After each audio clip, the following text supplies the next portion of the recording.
Recording in progress. ॐ सच्चिदानन्दाय विश्वोत्पत्त्यादिहेतवे तापत्रय विनाशाय श्रीकृष्णाय वयं नमः। श्रीमद् भगवद गीता के स्वाध्याय सत्र में आप सभी का हार्दिक स्वागत है। हम लोग श्रीमद् भगवद गीता के 10वें अध्याय की चर्चा कर रहे हैं। इस 10वें अध्याय में भी हमने 25वें श्लोक की चर्चा कल की थी और अब हम प्रवेश कर रहे थे 26वें श्लोक, जिसमें सबसे पहले भगवान ने ये बात कही कि अश्वत्थ सर्ववृक्षाणाम, कि मैं जितने भी वृक्ष हैं उनमें कौन हूं तो अश्वत्थ हूं।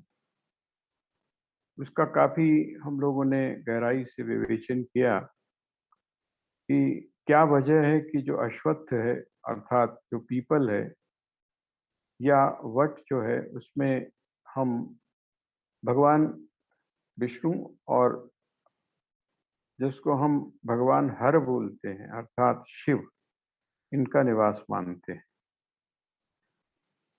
जिस समय आप देखेंगे कि यज्ञ जब होते हैं तो उस यज्ञ में भी जब भगवान विष्णु की उपासना होती है तो या तो आम्र का प्रयोग होता है, आम के समिधाओं का, और या फिर पीपल की समिधाओं का भी प्रयोग होता है। इसी तरह जब आप भगवान शिव की आराधना करते हैं तो वहां पर वट की बात होती है कि वट है क्या, वट बहुत बीहड़ है। और जो जटा है, जटा हमको संसार का एक संकेत देती है। तो ये बहुत सारे प्रतीकों को लेकर हम जिस समय आगे बढ़ते हैं तो हमें बाहर से जो दिखाई देने में बड़े सरल सरल सी चीजें हैं और जिनके बारे में हमारे यहाँ पुराणों में बहुत सारी गाथाएं जुड़ी हुई हैं, उनका रहस्य हमको समझ में आता है। तो यहाँ सबसे पहली बात भगवान ने जो कही इस श्लोक में, वो उन्होंने यही बात कही कि जो जीवन की ऊर्जा देता है, कौन ऊर्जा देता है, तो अब तो हम लोग सब समझ चुके हैं और जान चुके हैं बहुत बहुत कुछ जो औषधियों के बारे में, या जिसको हम बोल सकते हैं वनस्पति हैं उनके बारे में, वृक्षों के बारे में हमने बहुत कुछ जाना है। और उसमें यही है कि जो ऊर्जा है, अत्यधिक जो ऊर्जा है, अत्यधिक ऊर्जा सबसे ज्यादा अगर किसी में है तो वो पीपल या बरगद इसके वृक्ष के नीचे है। कभी कभी अगर हम सो रहे हों और हम थोड़ा मानसिक रूप से कमजोर हों तो ऐसे में कई तरह के विभ्रम भी हो जाते हैं। यही कारण है कि बहुत जगह पर इस बात को भी लोगों ने व्यक्त किया है कि अमुक जो पीपल का वृक्ष है, जो ब्रह्म राक्षस होता है उसका निवास कहाँ होता है, तो कहते हैं पीपल के वृक्ष के ऊपर होता है। इस तरह की बहुत सारी किंवदंतियां, बहुत सारी बातें बीच में आती हैं। उसका कारण यही है कि वो जो ऊर्जा वहां से प्रवाहित होती है, जैसे आपने देखा होगा, अनुभव भी किया होगा कि अगर जो थ्री फेज है, अगर उसमें आप साधारण रूप से जो प्रयुक्त होने वाली जो वायर है उसका प्रयोग यदि कर दें तो वो वायर जो है वो जल जाती है। कारण क्या है, वो जो इलेक्ट्रिसिटी आ रही है, वो जो बिजली आ रही है, उसके वेग को वो सह नहीं पाती। इसी तरह से जो अगर हम इस योग्य नहीं है, अगर हम अंदर से बहुत कमजोर हैं, तो वहां पर इतना ही आता है कि नहीं, आप जैसे आप बरगद के वट के चारों तरफ घूमते हैं, वो आपकी शक्ति के स्रोत को बढ़ाता है। जब आप पीपल के चारों घूमते हैं तो वहां पर आपकी उपस्थिति, वहां उस वृक्ष से निकलने वाली जो ऊर्जा शक्ति है उसको आपके भीतर ले जाती है। ऐसे ही जब आप मंदिर में प्रवेश करते हैं और आप मंदिर की परिक्रमा करते हैं तो वहाँ पर भी कुछ ऐसी ही स्थिति है। तो हम बस इतना समझ लें कि भगवान ये कह रहे हैं कि वृक्षों में, अर्थात वृक्षों में अगर सबसे ज़्यादा किसी में विकसित चेतना है, विकास का जो सबसे उच्चतम ऊर्जा का जो सबसे उच्चतम रूप है, वो जिसमें है वो कौन-सा वृक्ष है? तो कहते हैं अश्वत्थ है और वो मैं हूँ। अब आगे जो श्लोक है का जो भाग है, वो है देवर्षीणाम च नारद। देवर्षियों में मैं कौन हूँ? तो कहते हैं नारद। हमारे जो पुराण के बहुत सारे चरित्र हैं, उन चरित्रों के साथ थोड़ा-सा गड़बड़ हुआ है। थोड़ा-सा क्या, कभी-कभी हम लोग जो है वो अपना जो प्रोजेक्शन है, वो बड़े अजीब तरीके से जो ये जो चरित्र हुए हैं तो बहुत महान, लेकिन हमने उनको एक सीमा में जो है वो संकुचित कर दिया, संकोच कर दिया। अब जो नारद जी हैं, नारद जी की क्या है, अगर आप उनके चरित्र को देखते हैं, श्रीमद् भागवत आपने पढ़ी होगी, तो श्रीमद् भागवत में क्या है, क्या प्रसंग आता है कि जो भी पुत्र हुए ब्रह्मा जी के, उनको क्या किया, उनको अ, ये जो थे अपना नारद जी, इन नारद जी ने उन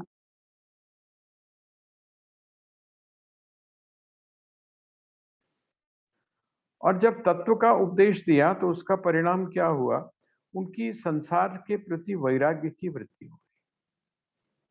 जब संसार के प्रति वैराग्य की वृत्ति हो गई तो वो घर छोड़कर, ग्रह का परित्याग करके वो चले गए। ये जो एक था, उसके बाद में क्या हुआ, शाप दे दिया इनको, नारद जी को। नारद जी को ये शाप दे दिया कि तुम एक जगह पर रुकोगे नहीं, इतने समय से ज्यादा तुम एक जगह रुकोगे। इसका मतलब नारद कौन है? तो नारद सदैव गतिमान रहने वाले, हर जगह।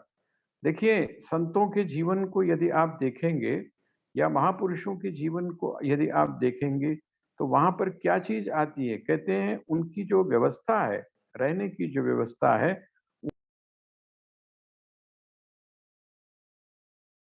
कहते हैं ये चीज जुड़ी हुई है कि जहां पर भी वो एक रात्रि से ज्यादा उनको नहीं रुकना चाहिए। यहाँ नारद जी के साथ में भी, अब नारद जी का प्रवेश क्योंकि सभी जगह है, चाहे वो दैत्य हैं, चाहे वो राक्षस हैं, चाहे वो यक्ष हैं, चाहे वो गंधर्व हैं, किसी भी जगह पर नारद जी का प्रवेश है और सारी जगह उनका आदर भी है। इसीलिए क्या हुआ, आपने ध्यान दिया होगा, हमारे दिमाग में एक बड़ी अजीब सी एक इमेज बना दी गई। नारद जी बहुत जैसे भक्त हैं, परम भक्त हैं वो, और भक्त शिरोमणि होने के साथ ही उन्होंने, आपने देखा होगा नारद भक्ति सूत्र जो है, जो भक्ति के जो सूत्र हैं, अर्थात सूत्र रूप में जिस ग्रंथ की रचना रची, वो क्या है? नारद भक्ति सूत्र है, और बड़ा विलक्षण है वो भक्ति सूत्र। भक्ति का जो रहस्य है, भक्ति का जो रूप,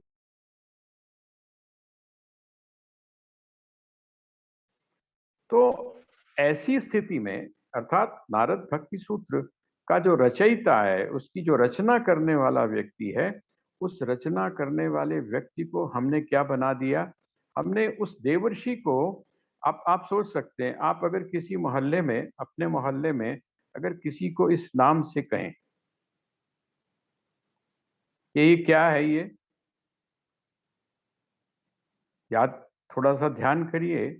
अगर किसी को आपने कोई विशेषण देना हो, और अगर कोई व्यक्ति प्रवेश करता है, आपके घर में आता है, और आप उसको आते ही कहें आइए, हैं, और यही वाला जो नाम है ये ले लें, तो सच बताइए आपके दिमाग में क्या इमेज आएगी? या वो जो सुनने वाला है, उस सुनने वाले के दिमाग में क्या इमेज आएगी? नारद जी का मतलब हमने क्या लगा लिया? नारद का अर्थ हमने लगा लिया कि जो इधर से उधर करने वाला व्यक्ति है, उसको हमने क्या संकेत कर दिया? नारद के। ये मैं आपको इसलिए संकेत कर रहा हूं कि बहुत सारे जो चरित्र थे, उस चरित्रों को आपको ध्यान होगा, एक अखबार में एक आता था, नारद जी खबर लाएं। नारद, वो हमने उसको उसको एक चरित्र को घुमंतू बना दिया, और वो घूमता है, इधर उधर जाता है, और यहाँ की वहां, वहां की यहाँ लगाता है। लेकिन यदि आप उनके जितने भी आख्यान हैं, उन आख्यानों को यदि आप पढ़ेंगे तो आप ये देखेंगे कि उनके द्वारा जो की गई वार्ता है, उस वार्ता में कहीं पर भी किसी का अहित निहित नहीं। अगर वो कोई बात करते हैं, अगर वो कोई सूचना देते हैं, तो उसमें जो खास करके जो देवता हैं, क्योंकि किसके ऋषि हैं, देवर्षि है ना, तो देवर्षि होने के कारण जो देवताओं का हित है, अर्थात जो दैवी संपत्ति है, उस दैवी संपत्ति को बचाने के लिए, उस दैवी संपत्ति की रक्षा के लिए सदैव तत्पर अगर कोई महापुरुष है तो वो कौन है? वो है जो नारद जी। तो यहाँ पर इसीलिए भगवान क्या कहते हैं? कहते हैं देवर्षि नाम से नारद। जो कान में वो लगाओ, देवर्षि हैं, ये महाराज जी है कौन? कान में लीड लगाओ, ये कानों में तो और भी नहीं आती। अरे लीड लगाओ ना। हाँ जी, देवर्षि नाम से नारद। देवऋषियों में मैं कौन हूं? तो कहते हैं कि देवऋषियों में मैं नारद हूं। तो कहने का तात्पर्य क्या है कि नारद जो है वो भगवान के, अर्थात नारायण के सबसे समीप है, बहुत समीप है।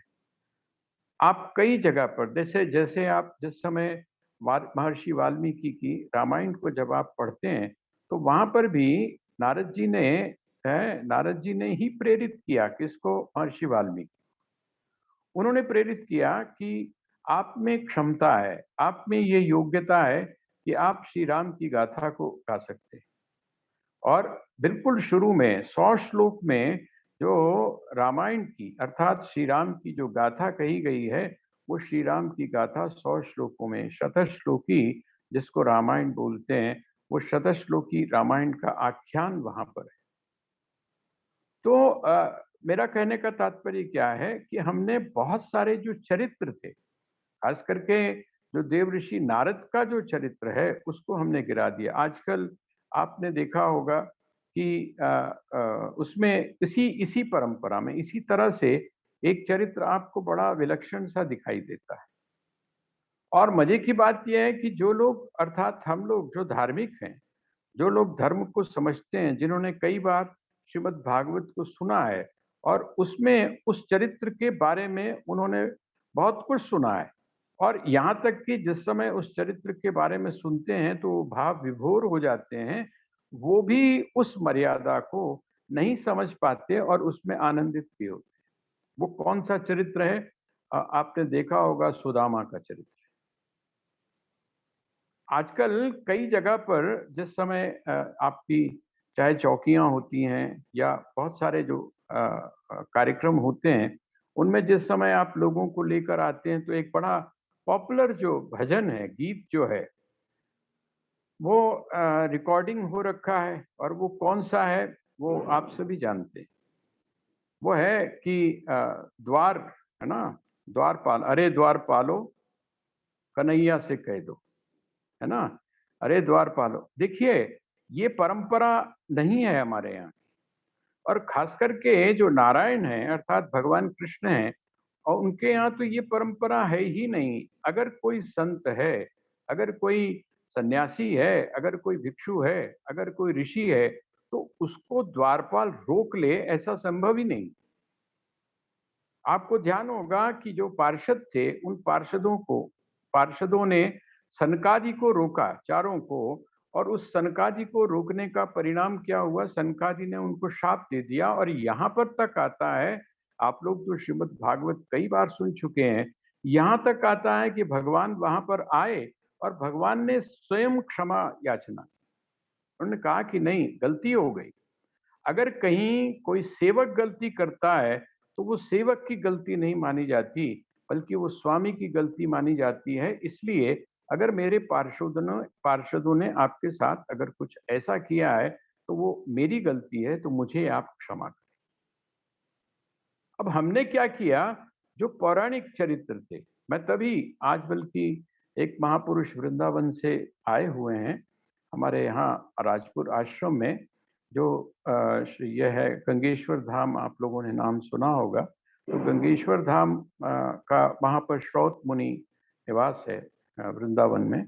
वहाँ जो सारा प्रबंध आदि देखते हैं वो आए हुए हैं। आज उनके साथ यही चर्चा हो रही। सुबह हम लोग बैठ के हम लोग यही बात कर रहे थे कि हमारे साथ में, अर्थात जो हिंदू हैं और खास करके हिंदुओं में भी जो हम अपने आप को धार्मिक या आध्यात्मिक बोलते हैं, हमारे साथ यही बहुत बड़ी ट्रेजेडी है। और उस ट्रेजेडी का कारण क्या है कि हमने मूल ग्रंथों को स्वयं नहीं पढ़ा। अगर हम मूल ग्रंथों को स्वयं पढ़ें तो बहुत सारी जो भ्रामक चीजें, देखिए जो पोएट होता है, कवि जो होता है, या एक नाटककार है या एक फिल्मकार है, वो जिस समय किसी भी चीज को बनाता है तो उसमें थोड़ा सा, जिसको हम बोल सकते हैं कि मसाला, नमक मिर्च आदि डालता है, क्योंकि उसका जो उद्देश्य है, उसका उद्देश्य अर्थ प्रधान है। उसको अर्थ की प्रधानता है। लोग जितना ज्यादा उसको देखेंगे या जितना ज्यादा उसमें सम्मिलित होंगे, उतना ज्यादा उसको अर्थ का लाभ होगा। हम उन इमेजिनेशन पे न जाएं, बल्कि हम क्या करें, हम स्वयं अपने मूल ग्रंथों को पढ़ें। और जब मूल ग्रंथों को आप पढ़ते हैं तो आपको बड़ा आश्चर्य होता है। अक्सर अक्सर बहुत जगह पर ऐसा होता है कि जो मूल चरित्र है वो मूल चरित्र खो जाता है। जैसे मैंने अभी आपसे निवेदन किया, आप कभी श्रीमद् भागवत को जब पढ़ें, आप उस प्रकरण को जरा जाकर पढ़िए जहां पर कि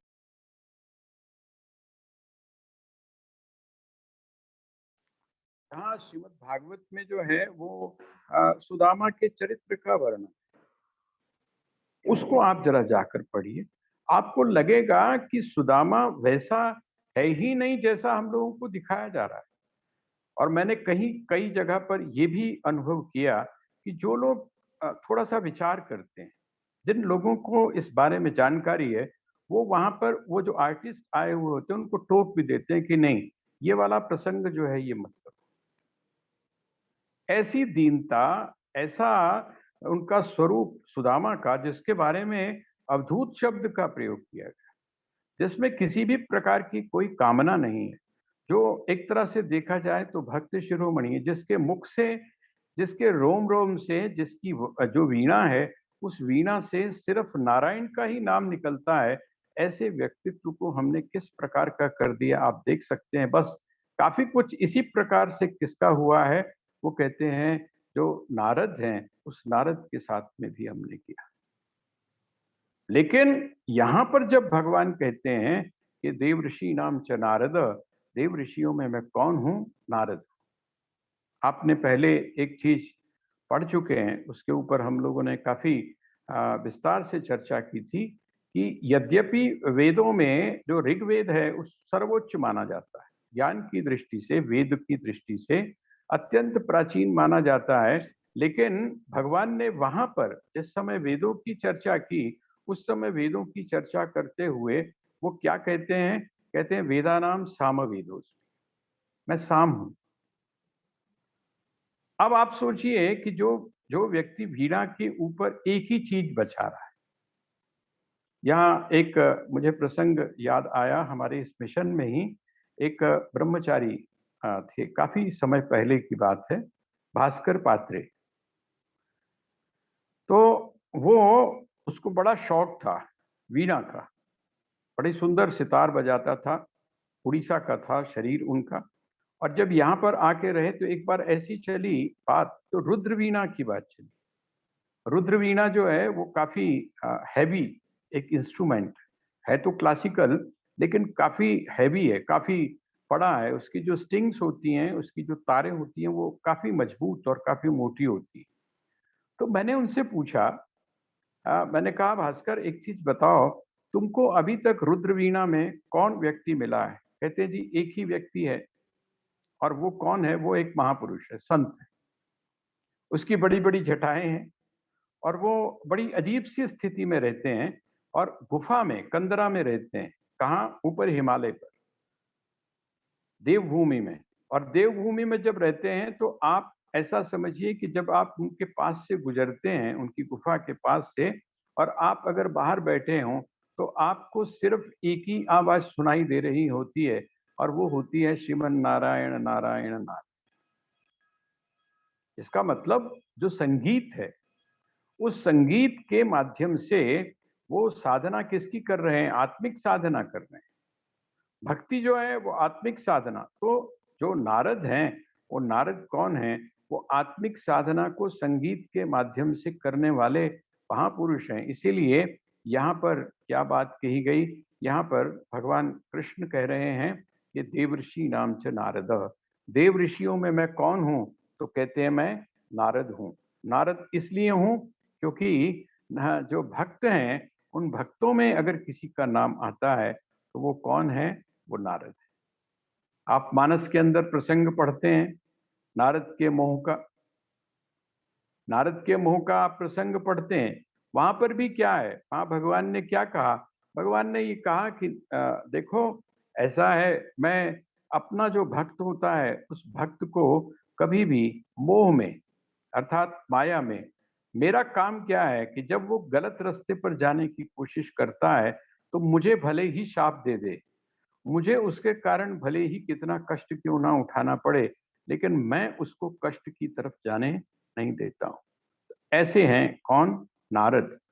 तो आप ये जो 10वां अध्याय है, 10वें अध्याय को पढ़ते समय आप यदि ये प्रयास करें कि इसमें जिन महापुरुषों का, जिन ऋषियों का, या जिनका भी नाम लिया गया है, उनके बारे में यदि आप पढ़ें तो आपको पौराणिक, अर्थात जो आपकी पुराण है, उन पुराणों के भीतर जो चरित्र हैं, उन चरित्रों का बहुत सा पता, ज्ञान आपको हो जाएगा। तो देवर्षि नाम च नारदः और गंधर्वाणाम चित्ररथ। गंधर्व जाति क्या है? गंधर्व जाति जो थी, ये देवताओं में ही आती है। देवताओं में बहुत सारी जातियां थी, उनमें एक जाति थी, उसका नाम था गंधर्व। जैसे हमारे यहाँ एक डिस्ट्रीब्यूशन हुआ है कार्य का, काम का, जिसको हम लोग वर्ण व्यवस्था बोलते हैं, या फिर जो बाद में जाकर जाति व्यवस्था हो गई, तो कर्म निर्धारित था। तो गंधर्व किसको बोलते थे? गंधर्व वो थे जो गायन कला में निपुण थे। जो इसीलिए आपने देखा होगा कि जहां पर, बहुत जगह पर आप देखते होंगे कि जो गंधर्व विद्यालय, जहां पर संगीत सिखाया जाता है, ज्यादातर आपको वो इसी नाम से मिलेंगे, गंधर्व विद्यालय। इसका मतलब जो गंधर्व जाति है, गंधर्व जाति क्या है? गायन में निपुण है। वो गाने में बहुत निपुण है, और वो स्वच्छंद होती थी। स्वच्छंद होती थी, अर्थात उनकी जो, उनके यहाँ जो सोशल, सामाजिक जो एक बंधन था, या सामाजिक जो एक नियम थे, वो हमसे अलग हुआ करते थे। अब आप सोच सकते हैं कैसे? आपकी आपकी जो मर्यादाएं हैं, वो क्या फिल्म इंडस्ट्री में चलती हैं? आपकी जो मर्यादाएं हैं, आपको कभी कभी